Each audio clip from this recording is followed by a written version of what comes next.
Spin-offs, side stories. 外伝 These stories are a way for authors to expand upon characters, concepts, ideas, and events found in usually a parent or main story. The Tuaru, or in English, a certain franchise is notorious for this. What originally started out as a light novel series, A Certain Magical Index, back in 2004, has expanded to one of the widest and most expansive universes in all of fiction, quite honestly rivaling that of the MCU. Ranging from a very wide selection for fans of both the magic and the science side, with the insanely good A Certain Scientific Railgun and A Certain Scientific Accelerator, to a Norse mythology spin-off following Kanzaki, to my personal favorite, Tuaru Idol no Accelerator Sama, or A Certain Idol Accelerator. There are even spin-offs of spin-offs, with A Certain Scientific Railgun, Astro Buddy manga following second best girl Junko Hokaze. Sorry Junko, Mikoto's best girl in all of Academy City, but you can definitely hold your own. The 2-hour franchise is a bit of an exception as to how many spin-offs are made.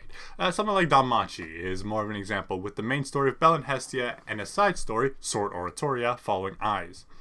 You also have alternate versions of a story. Sometimes these can come in the forms of movie versions, like the first two Madoka movies or Evangelion 1.0, which retell a story. This is done because sometimes original creators want to continue a story which already had an ending, so they make movies which mostly follow the original story, altering things here and there to fit it both into a movie format and a continuation instead of ending it. Like how there's new story stuff starting in Eva 2.0 and onwards, and how the Rebellion Madoka movie continues after the original anime and first two movies. The original anime and first two movies being interchangeable. You can watch one and not miss out on any important stuff for Rebellion, or you could watch the movies and not miss out on any important stuff for Rebellion. Sometimes, however, a new creator wants to try their hand at developing a story set in a universe, but wants to do it differently. They want to have a focus on mostly new characters, but don't want the events of the original story to affect them, instead wanting to create a new story. This leads us into today's topic, Puella Magi Madoka Magica's side story, Magia Record. Magia Record was a mobile game released in August 2017 in Japan and in 2019 here in the West, developed by F4 Samurai. It's set in a separate universe of Madoka, with the worlds and concept the same, but the events and characters not. Now, I want to say I have not played the game myself, and when I went to look at the game and maybe play it, I was greeted by a message saying the service had shut down and the game was over, so I never got to. So I'll be talking about only the anime today. Also, this video will contain spoilers for both Madoka Magica and Magi Record. I do not spoil the Rebellion movie, however, so if you have not seen the Rebellion movie, I'm worried about that, don't worry, you're chilling. Although if you haven't watched Madoka, what are you doing instead of watching it? This video will also assume you have watched it, so I don't need to explain things like Kyubey and what happens to magical girls. Alright, but if you haven't watched Magi Record, you're not missing out on much. If you decide to skip the 13 episode binge and still want to watch this video, or you have watched it a while ago and need a quick refresher, I'll give you all a rundown with spoilers. If you have watched it and remember mostly what goes on and would like to skip to my thoughts, here's the timestamp to skip ahead. Iroha Tamaki is a magical girl who actually can't remember what wish she made, neither does Kyubey. One day, Iroha's friends tell her of a rumor that has been spreading among magical girls. Come to Kamihama City, where magical girls can be saved. When Iroha arrives, she realizes the witches are way more powerful and is saved by another magical girl, Yachio Nanami. During this, she encounters a small child like Kyubey who triggers Iroha's memory. She remembers that she wished for Kyubey to save her sister, Ui Tamaki, from a life-threatening disease. The thing is, nobody but her remembers Ui. She's not in any photos, there are no records of her in the hospital, and Kyubey doesn't remember her at all. This causes Iroha to start investigating, which leads her back to Kamihama City, because that's where Ui was in the hospital. Along the way, she meets a plethora of other magical girls and finds out that Kamihama City isn't just home to other witches, but also beings called rumors. Rumors are not fully fledged witches, but can still cause harm and function just like witches, the key difference being they don't drop a grieve seed.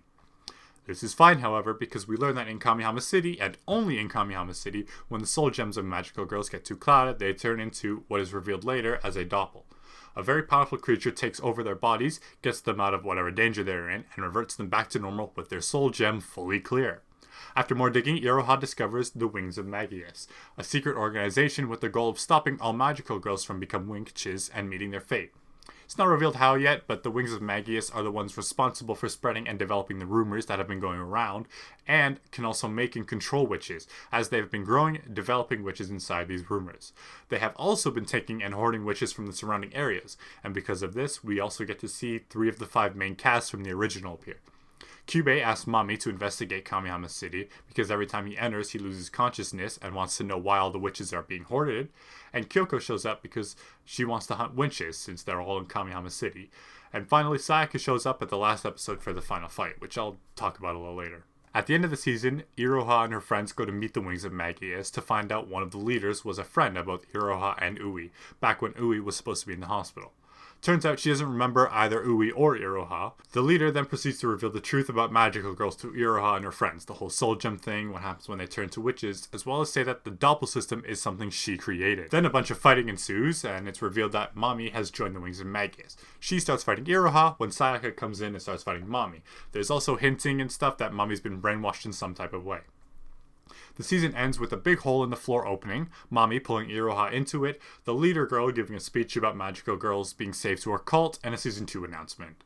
It was also revealed that the big bad witch from the original, Walpurgis Night, will be arriving in Kamihama City soon as well. So, welcome to my thoughts. I'm going to give you my opinion on the good, the bad, and the ugly. Let's start with the glaring problem, the doppel thing. The whole point and the idea of the original Madoka was the despair and suffering that comes with being a magical girl. And the caveat that they turn to witches when their soul gem clouds up was sort of the big kicker, as that's what releases the most energy for the incubator race to collect. They just kind of threw this very important plot point out the window for this doppel system, and we don't even know how it works. I think it was episode 5, when Yachio and Iroha are in the middle of fighting a rumor when Iroha's soul gem clouds up. When this happened, I was taken aback for a second because I knew what was next for Iroha, but Iroha is the main character of the series and it's still got 8 episodes left. I kind of got excited because maybe it will take a turn like the original did, but instead throw the main character into being a witch. Then she didn't go full witch mode, but transformed into a witch-like thing, got Yachio and Iroha out of trouble, turned back, her soul gem cleared, and I was very audibly making my discontent known. I mean, yeah, it provided a new mystery, but to throw the whole concept of the world out the fucking window for a new mystery was crazy to me. There are so many other ways to give the viewers questions and mysteries without throwing a core concept like this out the window. This, however, leads into another big problem. Throughout the 13 episodes, no one actually explains how the fuck the Wings of Magius created this doppel system. Not once is it explained, showed, hinted, nothing.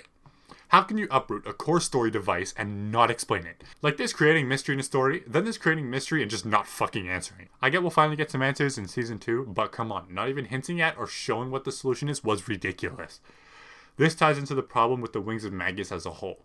I understand you want to have some super evil organization, but what they want to achieve isn't that bad. Like the entire series, they talk about how they want to save magical girls from despair and the fate that they have. Like, okay, that's good. Go ahead, be my guest. Like, not only do they say it, but they actually manage to do just that when it's revealed that the doppel system, the one that has in fact saved Iroha herself multiple times, was the creation of the leader. So this evil organization has found a way to undo one of, if not the biggest problem with being a magical girl. Great, where's their Patreon so I can support them? Like, sign me the fuck up. The thing is, the whole time they make this organization out to be the bad guy, and they can be on the surface. They are spreading rumors and creating witches, but if you think about it, them just taking witches from the surrounding areas means less people will get hurt there. And when magical girls come to Kamihama City to fight, they get affected with this doppel thing and never have to succumb to the despair of becoming a witch. So even the bad stuff they're doing has silver lining.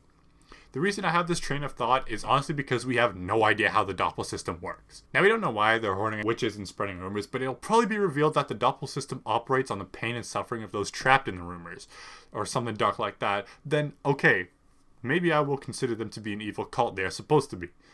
But the pure-hearted, super nice main character we've been watching this whole time has been supposedly fighting this super evil organization that, when you take a second to think about it, are actually doing a lot of good. Iroha and her friends just kind of end up fighting them because. It almost always happens when they go to investigate and destroy a rumor, and the Wings just so happen to be behind it. There was one time later in the season when Iroha asks one of the higher-ups of the Wings what their plan is and why they're spreading the rumors. Of course, she doesn't answer the question and we never actually find out. The entire time they say they will save magical girls, mention they were the ones who created the doppel system, and roll credits. No explanation. They're just made out to be the bad guy for the sake of there needs to be a bad guy. But if we take a moment to think about it, the story that it was based off of, can we really say there was a proper bad guy in Madoka? Like, yeah, most people say with the incubator race are the bad guys, or even Walpurgis Night was the bad guy, but what they're fighting against is fate. Even the incubators are fighting against fate in the form of entropy.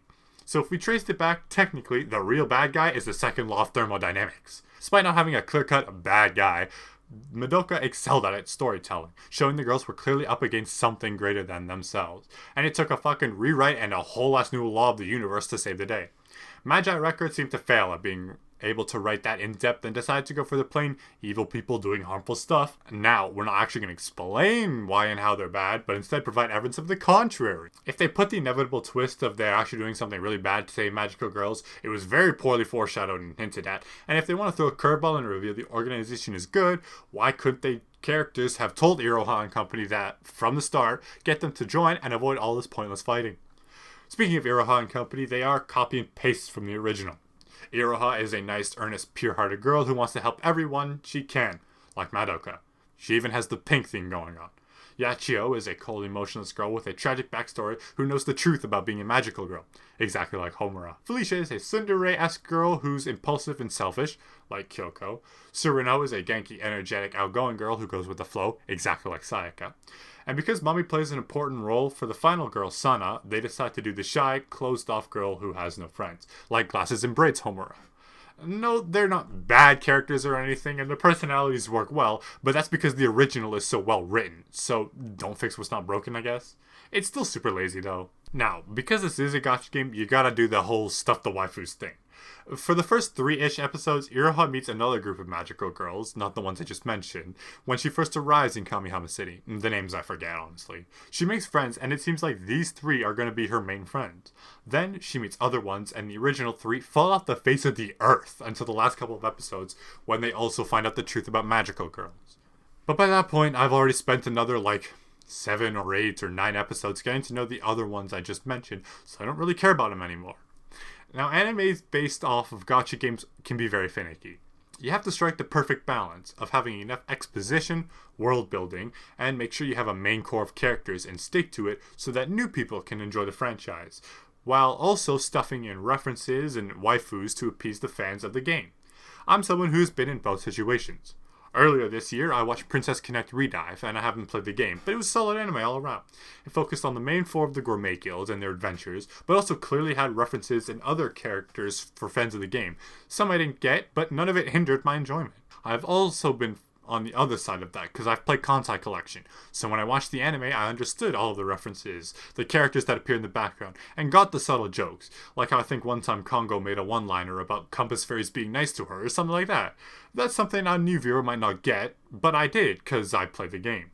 It doesn't, however, take away from the new viewer's experience. Magi Record does manage to strike this balance. The problem is, it was only after 5 or 6 episodes once we got to know the other girls. It just completely ditched the original 3 girls it looked like Iroha was going to run around with, and basically had to develop the new characters, which was super annoying. They just spent 3 episodes developing these 3 girls to throw them to the wayside for the real main cast. It felt like this was just to appease the game fans who might have these 3 as their favorite or something, but like the other 2 shows I just mentioned, there are other ways to do it. Precone had some new characters take the spotlight each week while the main 4 went around and helped them or something, and Konkole had a large supporting cast, but not big enough to get lost. Okay, now I absolutely love Studio Shaft, the Monogatari series, Madoka, Nisekoi, and even that Fireworks movie wasn't that bad. Writing this was honestly a little painful for me, so now to help with it, I'm going to go over some things that the show does right, because there are some things done well. The most obvious being the animation quality. As expected of Shaft, the animation quality was fantastic as usual. The aesthetic of the witches and rumors were the same as the original, and I will never get tired of seeing magical girls fighting that 2D-esque paper witch labyrinth. Now, while Kaiji Urayuki didn't do the music, they did use some of her songs. Sis Puella Magica played at the very beginning of episode 1, which had me excited, and really a strong first scene, and Mommy's theme played when she first showed up. So those 2 nods were nice, and while it was not as outstanding as her stuff, the rest wasn't that bad. They did, however, get Tsurukoa Yuta back as sound director, who's worked on every anime ever. I also want to compliment the designs of each 2 girls. While the personalities are the same as the original, the actual designs are pretty unique and interesting. They all had a theme with each of their outfits that managed to be done well. Sana was an interesting one, with her shield and crown on her head giving off a princess vibe. Someone who might need protecting and is timid and scared, mirroring her personality, but was given the shield herself so she can both protect herself and her friends. Felicia was given a dwarf vibe to go along with her brash personality. She has a hammer with goggles and horns on her head while wearing a hood. She was also the shortest out of the main 5 girls. Tsurino's weapons are the most unique in my opinion, being fans that can produce fire and flame. Her costume also consists of bright red colors, a perfect match for her fiery personality, who can be very passionate about, well, everything, always being energetic and upbeat. Yachio, being the exact opposite of Tsuruno, is also shown well. With her weapon, just a simple spear, her colors are a cool blue and often associated with water. Iruha's, however, is my personal favorite design. While her colors are taken from Madoka, her costume is pretty damn cool in my opinion. I've always loved the caped assassin characters. I love the designs from Assassin's Creed, and my favorite non-anime superhero is DC's Green Arrow. I also love weapons that are worn on wrists, like the Assassin's Blade, or the Protoss from StarCraft. I think their side blades are the fucking coolest, and if I could pick any weapon from any work of fiction, with no limits, it would be the side blades. And also being a crossbow would be a nice homage to her counterpart Madoka if her personality and colors weren't also the same. I could swear that Iruha's design was hand-tailored for me, incorporating everything I love. A cape with hood, a weapon on her wrist, and thigh-high boots.